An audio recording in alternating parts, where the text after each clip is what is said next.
வணக்கம். இப்போ நம்ம லைஃப்ல பாதிக்கு பாதி ஆன்லைன்ல தான் போயிட்டு இருக்கு இல்லையா? காலையில எழுந்திரிச்சதுல இருந்து நைட்டு தூங்க போற வரைக்கும் நம்ம போனும் கையுமா தான் இருக்கும். ஆனா இந்த டிஜிட்டல் உலகத்தை நாம எப்படி இன்னும் சூப்பரா நமக்கு சாதகமா மாத்திக்கிறது, அத பத்தி தாங்க நாம இப்ப பார்க்க போறோம். தினமும் நாம எத்தனை பேர்கிட்ட ஆன்லைன்ல பேசுறோம், எவ்வளவு விஷயங்களை ஷேர் பண்றோம். ஆனா யோசிச்சு பாருங்க, சும்மா லாகின் பண்ணி ஸ்க்ரோல் பண்றது மட்டும் போதுமா? இல்ல, அதுக்கும் மேல ஏதாச்சும் ஆழமான அர்த்தம் இருக்கா? வாங்க, இந்த கேள்வியோட நம்ம பயணத்தை ஆரம்பிக்கலாம். சரி, வாங்க ஆரம்பிக்கலாம். முதல்ல இந்த டிஜிட்டல் நெட்வொர்க்ஸ்னா என்னன்னு பேசிக்ல இருந்து ஸ்டார்ட் பண்ணுவோம். ஏன்னா இதுதான் எல்லாத்துக்கும் பேஸ்மெண்ட் மாதிரி. ரொம்ப சிம்பிளா சொல்லணும்னா, டிஜிட்டல் நெட்வொர்க்கிங்கிறது வேற ஒண்ணும் இல்ல. நாம ஃபேஸ்புக்லயோ இன்ஸ்டாகிராம்லயோ பண்ற ஒவ்வொரு விஷயமும் தான். ஆனா இது வெறும் டெக்னாலஜி மட்டும் இல்லைங்க. இது நாம மத்தவங்களோட ஒரு உறவை, ஒரு கனெக்ஷனை உருவாக்குற ஒரு வழி. இந்த நெட்வொர்க்குகளோட உண்மையான பவர் என்ன தெரியுமா? அது சும்மா நம்மள மத்தவங்களோட கனெக்ட் பண்றது மட்டும் இல்ல, நாம மத்தவங்களுக்கு எப்படி ஒரு வேல்யூவை கொடுக்குறோங்கிறதுல தான் இருக்கு. நீங்க ஒரு யூஸ்ஃபுல்லான இன்ஃபர்மேஷனை ஷேர் பண்ணும்போது, ஒரு டிஸ்கஷன்ல கலந்துக்கும் போது, இல்ல ஒரு புது கம்யூனிட்டியை உருவாக்கும் போது, நீங்க அந்த நெட்வொர்க்கை உங்களுக்கு ஒரு பெரிய சொத்தாவே மாத்திக்கிறீங்க. அதுதாங்க உங்க ப்ரொஃபஷனல் பர்சனல் வளர்ச்சிக்கு முக்கியமான அடித்தளம். அப்போ முக்கியமா நம்ம புரிஞ்சுக்க வேண்டியது என்னன்னா, இந்த டிஜிட்டல் நெட்வொர்க்கிங்கிறது வெறும் ஒரு டூல் கிடையாது, அது ஒரு பெரிய களம். அங்க நாம மதிப்புமிக்க உறவுகளையும் அறிவையும் உருவாக்குறோம். அதை நாம எப்படி யூஸ் பண்றோங்கிறது தான் நம்ம வளர்ச்சியே முடிவு பண்ணும். ஓகே, இப்போ அடுத்த கட்டத்துக்கு போலாம். இந்த டிஜிட்டல் உலகத்துல வலம் வர நமக்கு என்னென்ன டூல்ஸ் எல்லாம் தேவை? நம்மளோட டிஜிட்டல் டூல் கிட்ல என்னெல்லாம் இருக்குன்னு ஒரு பார்வை பார்க்கலாம் வாங்க. பாருங்க, இந்த டிஜிட்டல் உலகத்துக்குள்ள நுழைய நமக்கு மூணு அடிப்படை விஷயங்கள் தாங்க தேவை. 1, ஒரு நல்ல இன்டர்நெட் கனெக்ஷன். 2, ஸ்மார்ட் போன் மாதிரி ஒரு டிவைஸ். 3, நாம யூஸ் பண்ற ஃபேஸ்புக், வாட்ஸ்அப் மாதிரியான ஆப்ஸ். இவ்வளவுதாங்க. இது இருந்தா போதும், இந்த உலகமே நம்ம கைக்குள்ள. இங்க பாருங்களேன், நம்ம டூல் கிட் எவ்வளோ பெருசுன்னு. சோஷியல் மீடியா, மெசேஜிங் ஆப்ஸ், வேலை தேட ஹெல்ப் பண்ற லிங்க்டின், டீமா ஒர்க் பண்ண யூஸ் ஆகுற கூகுள் டிரைவ், ஆன்லைன்ல படிக்கிற கோர்சஸ், ஏன் நாம பண்ற ஆன்லைன் ஷாப்பிங் வரைக்கும் எல்லாமே நம்ம டிஜிட்டல் டூல்ஸ் தான். ஓகே, டூல்ஸ் இருக்கு. ஆனா அதை வச்சுக்கிறது மட்டும் போதுமா? அதை எப்படி திறமையா பயன்படுத்துறதுங்கிறது ஒரு பெரிய கலங்க. இப்போ ஆன்லைன்ல எப்படி சூப்பரா கம்யூனிகேட் பண்றதுன்னு சில ஸ்ட்ராட்டஜிஸ் பத்தி தான் பார்க்க போறோம்.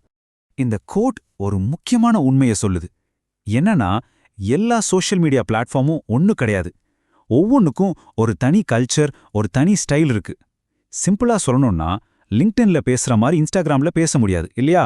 இந்த டேபிள பாத்தீங்கனாலே உங்களுக்கு சூப்பரா புரியும். ஒவ்வொரு பிளாட்ஃபார்மும் ஒரு தனி உலகம் மாதிரி. இப்போ லிங்க்டின்ல நீங்க ஒரு எக்ஸ்பர்ட், உங்க பேச்சு ரொம்ப ப்ரொஃபஷனலா இருக்கணும்.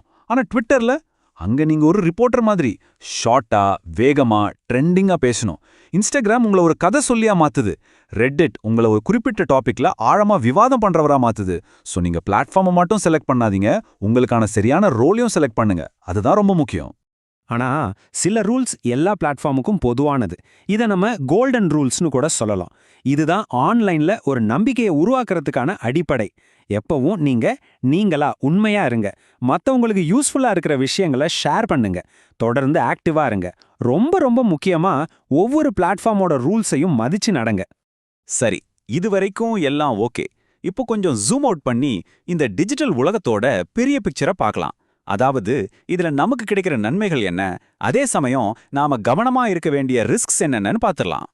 முதல் நன்மை, அதுவும் மிகப்பெரிய நன்மை என்னன்னா, இன்னைக்கு நமக்கு எந்த ஒரு தகவல் வேணும்னாலும் அது வெறும் ஒரு சில கிளிக்ல நம்ம முன்னாடி இருக்கு.